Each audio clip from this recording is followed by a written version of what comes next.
Nineveh was once the largest city in the known world, the seat of bloodthirsty Assyrian emperors, and a place famed for its wretched wickedness. The city's doom had been foretold by the prophet saints Jonah, Nahum, and Zephaniah, who warned that God would stretch out his hand against the north, destroy Assyria, and make Nineveh as dry as the wilderness. Many choose to escape this foretold destruction by fleeing west to settle in the ruins of a forgotten city northwest of Aleppo. Foremost among these refugees were dangerously obsessed scholars who had unlocked the mystic tablets of King Solomon and who secretly bore grimoires and cuneiform tablets of dark magic, first carved in ancient Mesopotamia.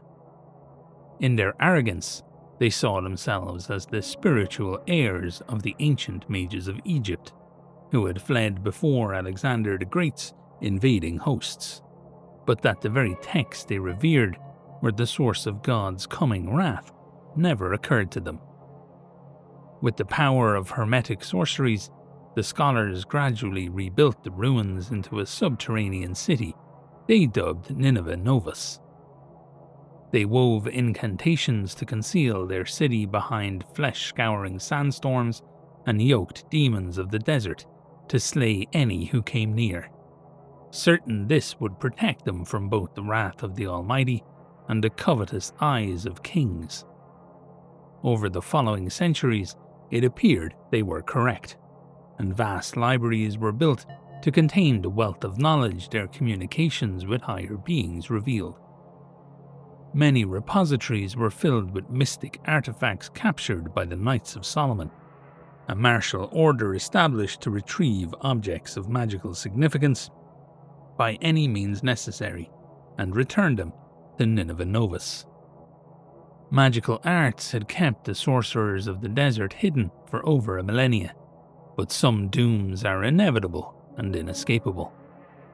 In their hubristic quest to unlock the power of the divine, the sorcerers had profaned the angelic and the demonic in an affront to both heaven and hell, and such insults can never be forgiven.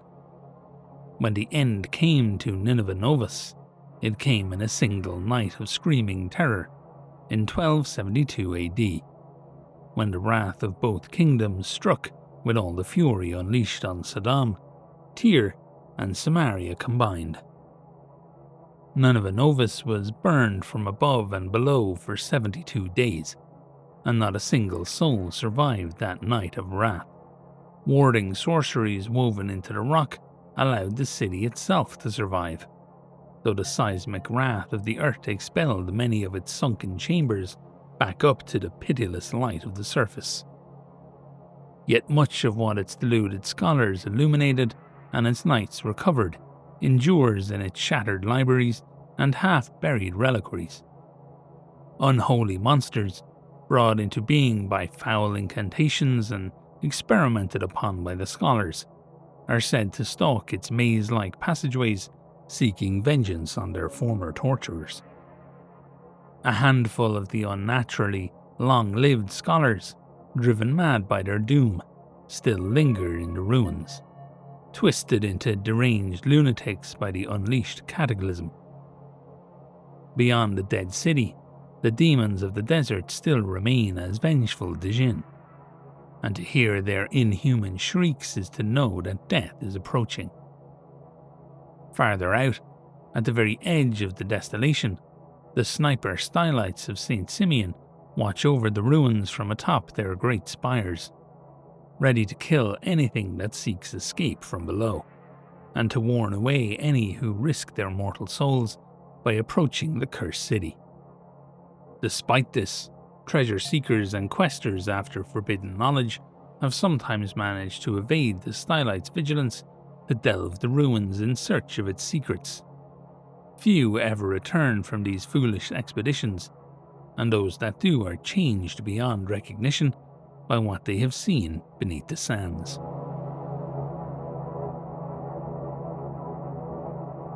Okay, groovy. Lore this week, Nineveh Novus. This is one of the new locations basically introduced to the game. It will be a campaign location in the Carcass Front. It's kind of dope lore, as is often the case with Trench Crusade. I mean, it's why we're all here. I don't know why I keep saying that. I literally make videos about the game because I like the lore. But let's talk about some very specific things that I really like. First of all, I had a chuckle the first time I read Yoked Demons, because any gym rats are going to know that Yoked Demons implies that the demons had like really good traps and delts, which maybe they did. But in this case, it literally just means like captured slave demons, essentially. But let's kind of start at the start. So it kicks off in Nineveh, which literally used to be one of the largest cities in the world. We can talk quite a lot about the history of Nineveh, but basically it was a city on the east bank of the Tigris and opposite modern Iraq. So it would have been settled maybe 6000 BC, and it would have been an ancient center of Ishtar. It wasn't always basically the most important place in the Assyrian Empire. It was just like one city among several, until it basically got hyper invested in by a dude called Sennacherib, whose name I'm probably destroying, from 705 to 681 BC. He made it the imperial capital. What basically occurred, as I said, was hyper investment into the city, building lots of walls and gates and aqueducts and canals and what were essentially some of the earliest large-scale hydraulic engineering projects in the world. And it was known as the Palace Without Rival. So they would kind of go to great lengths to kind of fuck with all kinds of other people. Basically, this is where it comes back to haunt them a little bit. And they had these things known as the Lachish reliefs, which once again I might be destroying the pronunciation of. And it's basically these art pieces about a siege of a Judahite city that were carved into stone. Over time, it would continue to be heavily kind of invested in by a guy whose name I literally cannot pronounce, Ashurbanipal, I'm going to say.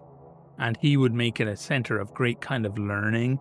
He would build these tremendous libraries, like tens of thousands of cuneiform tablets, including what's considered to be the most complete version of the Epic of Gilgamesh, which we should probably talk about on the channel at some point, just in general. But this all plays really nicely into what the kind of Trench Crusade version of it, right? So this prophet says, you're all fucked. And a load of people go, all right, we're leaving then. And they take these cuneiform tablets, these sources of, let's call them knowledge, but there's kind of an implied element of power here. And they take them with them. And, they set up Nineveh Novus, which Novus is basically Latin for new or young. So new Nineveh. And they establish their own city there and all the rest of it. They move away from what we would consider to be historical Nineveh. Now, it doesn't go into great detail as to whether Nineveh is destroyed or not. I'm going to go out on a limb and guess they do eventually go the way of the Dino, but not because of this same reason. So in real history, what happens is the kind of Assyrian Empire overextends a bit, and Babylonians and Visigoths and a bunch of people, maybe not Visigoths, maybe I'm wrong about that, but a bunch of other people kind of load up and kick their asses. And that's what happens. That's the perceived element of destruction of Nineveh, because in the Bible, there's lots of elements of kind of prophetic writings about the destruction of the place. A really good example is Jonah, who is mentioned in the lore here as being one of the prophets, and he comes along and goes, look, you're all screwed, and everybody goes, oh shit, sorry about that, and they change their ways, but eventually they change back. It's kind of a biblical a leopard can't change its spots scenario here, but they're not the only ones who mention that maybe this place is screwed. Like Zephaniah. Yeah, I'm going to say Zephaniah. These names are killers, man. Holy shit. He, in that book, it's mentioned how Nineveh will be made a desolation, dry as a desert. Nahum, that book is basically an entire book about how these guys are going to get dog walked by God. When there's that much, when there's that many people don't like you, maybe it's for a reason. So they've done a good job in Trench Crusade of turning that. The historical reason was essentially for like the destruction of a part of Israel, essentially. But they've turned that into this here of like, fucking with the profane and messing with the profane in both directions, which is a pretty insane piece of lore and quite interesting.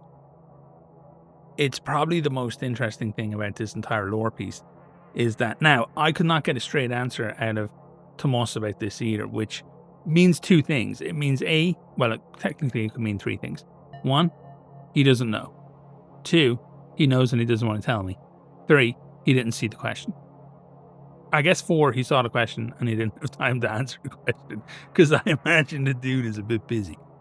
But I don't know if this was like a agreed upon team up between heaven and hell, or if one of them just like kicked off and then the other one went, fuck it, if they're doing it, we're doing it. It's like when you're at like a rowdy party and your mate throws a chair and you normally wouldn't be the kind of person to throw a chair, but they threw a chair, so you throw a chair and suddenly it's just a row. You both just get stuck in. Maybe it was like that. I don't know. But either way, Nineveh Novus gets like absolutely eradicated from above and below. Now, I do find the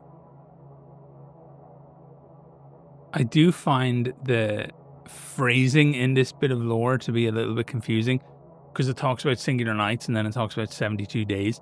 But I looked into the 72 days thing and there doesn't appear to be any particular relevance between 72 days and Nineveh in general, but you do get a lot of 72 days in the Bible, or the number 72 comes up a lot, shall we say. So like originally there was like considered to be 72 nations in the Christian counting, 72 elders. Jesus sends out 72 disciples in Luke 10.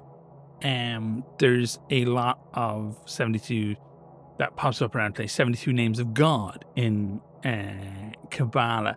72 demons in the Ars Goetia. It's everywhere, basically, the number 72. So I think that would have just been a kind of pulled from the grab bag of biblically relevant numbers that they can use to imply that people are proper fucked, and these guys really were. So there's also some really interesting stuff. I've had it in my mind for a while and I haven't really known how to discuss it, but it was going to show up in a video at some point, so I might as well mention it here, where they talk about they wove incantations to conceal their city behind flesh-scouring sandstorms. I've always not entirely bought into the idea that the two holy places for the Iron Sultanate, I don't necessarily know if they're being protected by God or denied by demons. If an evil element has like basically taken control and like closed them off from the those who believe, essentially. I don't know. I want to do like a lot more research on that because it feels like the kind of topic that people are going to get mad at me about. But I just thought it interesting that this mention of these big sandstorms pop up when the bad guys want to hide themselves. So perhaps there's like a denial element there of when God created the iron wall to keep people safe, that the demons also acted to deny these areas to the faithful. It would kind of go a little bit against our understanding of kind of how the demons initially reacted to the gate opening and their general slothfulness in coming up with any kind of a plan or process to try and kick anybody's ass. But I don't know. I need to think about it a lot more and look into it. So let me know what you think in the comment section. Is that actually worth trying to unravel? I don't know. So yeah, lots of cool stuff to be had here. St. Simeon, the Stylite snipers of St. Simeon, we can assume that they live up their towers as St. Simeon did and probably never come down. Probably just stay there forever, just killing anything that wanders into this, what is essentially a complete no-go area, which is super interesting and fun for them, I guess. I hope they have a nice time doing what they're doing. But yeah, all in all, a nice little bit of world building, kind of more in the Gazetter style that we would be used to from when they're talking geography and history in this way. It's a certain style of lore that we get. But basically, Nineveh kind of developed as did in the real. They were told, you guys are screwed. A bunch of people left, brought with them all kinds of forbidden knowledge, continued to consolidate that forbidden knowledge to the point of pissing off both heaven and hell and getting absolutely murked by both. And now the place is just a kip, essentially. What I really like about the art is, and I can't believe I took till now to mention it, is the vehicle. We have not seen so many vehicle designs within the world of Crusade. We see a lot of wrecks in the background of like giant walkers and things, and we've seen some jet trails in the sky, but the actual vehicles showing up in the art is reasonably rare outside of, we've had like tanks and stuff. This car, this ATV, if you want to call it that appears in the art here, is really dope and sick and interesting, and I haven't had time to chase down any real world inspirations behind it, but I intend to do so and just see if it ties in with anything from the time. I simply haven't had time to do that yet. Work is crazy busy right now. As the games industry falls apart more and more, my day job literally becomes busier and busier. It's weird. But yeah, that's it for this video. As always, please like the video only if you actually liked the video. Remember to subscribe if you want to, if you're new to the channel and you found this even remotely interesting. And yeah, that's it. Have a nice time, I guess. Goodbye.